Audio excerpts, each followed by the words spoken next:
Hi! It's bonding time again. Mga kapinagpala, sa aking harapan ay may isang halaman. Sige nga, tignan natin kung alam niyo ang pangalan. Subukan nga natin kung paano siya ihiwalay kasi dalawa na ito eh.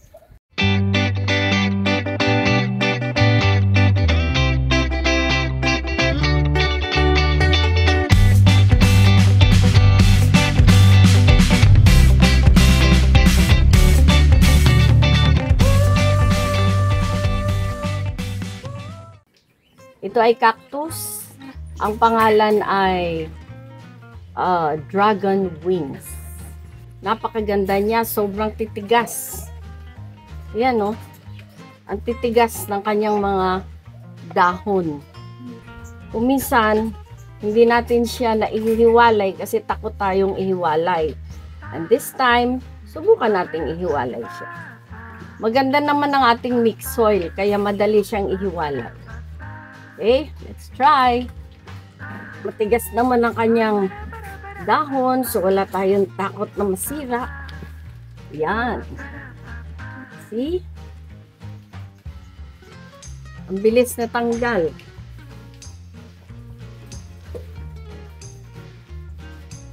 Ayan, no? Maraming white spots. Ang ginagawa ko, pag maraming white spots, yung iba, hinuhugasan, pinapalitan ang mixed soil. Ang ginagawa ko, kailangan ko lang ng anti-fungus na liquid. Here, look. At pinapahid ko. Ayan, no? Pinapahid ko siya doon sa may white. Siguradong mamamatay na yan. Pag napahiran mo siya, mamamatay ang white spots. Ayan. I don't know kung ito ay aphids. Pero, madali siyang mawala sa anti-fungus. Ayan, wala na. So, subukan natin. Paano natin siya maihiwalay? Tanggalin muna natin ang mixed soil. Yan. Tanggal na. Tatanggalin natin para maihiwalay natin sila. Pag plantita ka, hindi ka natatakot madumihan ng iyong kamay. So, ayan. Atin muna siyang tanggalin para mahiwalay natin sila. Napaka-brittle niya. Kaya pag nagkamali ka, mapuputol. Tulad nito, may isa ng halos mapuputol. So, I don't know kung kaya pa natin siyang i-save.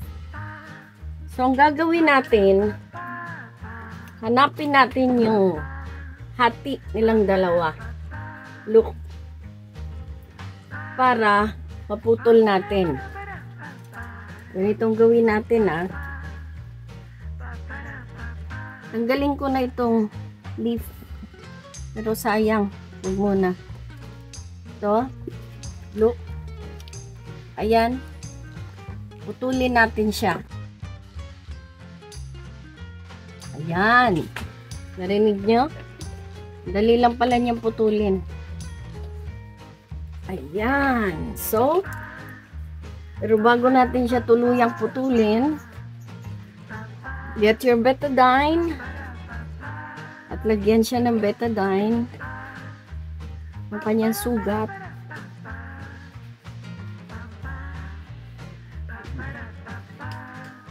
And lagyan natin ng anti-fungus.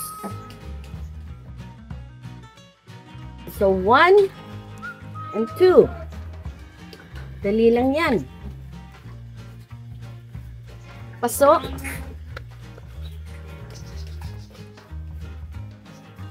Lagyan ng mixed soil. Ang mga succulents na kagaya nito, I don't know kung may difference ang succulents sa cactus. Palagay ko meron na, no?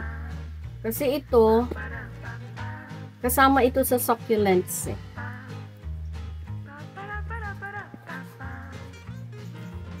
Ayan. See, napakaganda niya.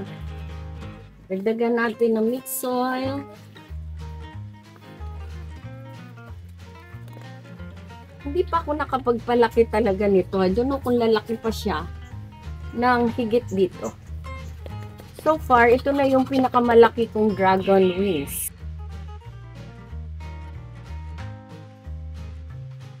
Damihan ng cactus at succulents ay kahit dahon lang ay tumutubo na sila pag tinanim. So anong kulang? Ang kulang ay lagayan ng fertilizer. So lagyan natin ng fertilizer and anti-fungus at ibaon natin dito sa likod. Look, pakita ko sa inyo. I'll show you. Ayan. Secure nyo siya sa isang place na every time maglagay kayo ng fertilizer, dito nyo lang din siya ilagay. Dito sa container na ito. Diyan nyo lagyan ng tubig. Sasampulan ko lang ha. Yan. Pero hindi dapat diligin. Why? May sugat pa yung inyong itinanim. So, wag nyo munang diligin. Wait for 5 to 7 days bago nyo diligin. So, ito na siya. Look. Ito na ang ating dragon wings. At may isa pa. Tanim natin siya.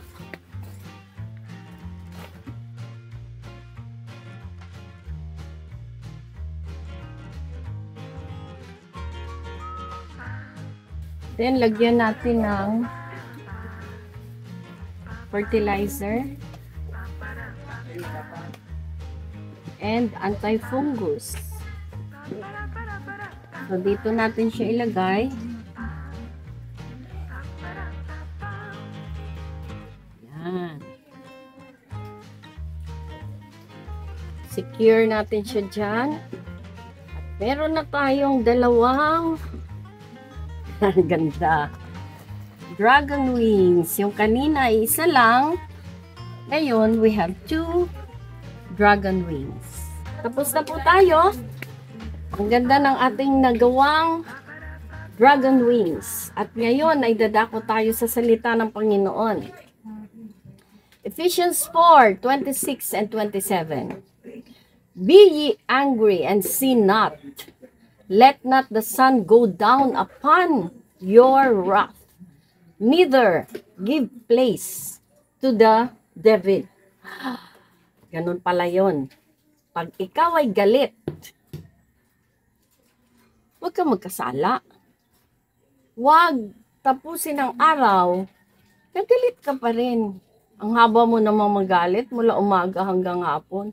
Sabi ng Bible, huwag hayaang abuti ng sunset ang iyong galit. Ang ibig sabihin, pag nagalit ka, may clean panahon lang. Huwag mahaba. Alam niyo kung bakit?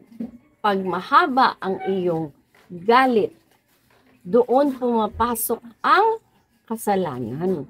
Kailan ba pumapasok ang kasalanan? Kapag galit ka, nakakapag-isip ka ng masama sa taong kinagagalitan mo. Kapag galit ka, napapalo mo yung anak mo ng sobra-sobra, hindi mo na naisip kung anong epekto nito sa buhay mo. Pag galit ka, ang dami mong nasasabi na hindi maganda. So if you're angry, pumasok ka sa kwarto at mag-pray para maiwasang magkasala. Kasi pag galit ka, ang dami mo nang sinasabi. Hindi na mapigil ang iyong bibig. Why? Galit eh. So, pag galit ka, go to your room, kneel down and pray. Humingi ka ng tulong sa Panginoon para hindi mapasok ng dyablo ang iyong utak, ang iyong puso, at marami kang taong masaktan. Alam nyo, pag marami kang sinabi, Dahil galit ka, hindi mo na mababawi yan. Napakahirap bawiin ang mga nasabi mong negative sa iyong kapwa. So, ang ganda, no? Ganda ng verse. Ephesians 4:26 and 27, be ye angry. Hindi bawal magalit, pero may kasunod. And sin not. Let not the sun go down upon your galit, upon your wrath. Neither give place to the devil. Ay, nako. Tuwan-tuwa si Satanas pag nagagalit tayo. Nakabantay na siya. Para susugan yung galit mo at sige, magkasala ka. Yan ang gusto ni Satanas. Pero ang gusto ng Lord, huwag kang magalit, mag-pray, love one another. Mahalin mo kahit away mo nga. Kailangan mong mahalin. So, be happy. Maging masaya. Huwag ka na lang magalit. This is all for now. Bye and see you again next time.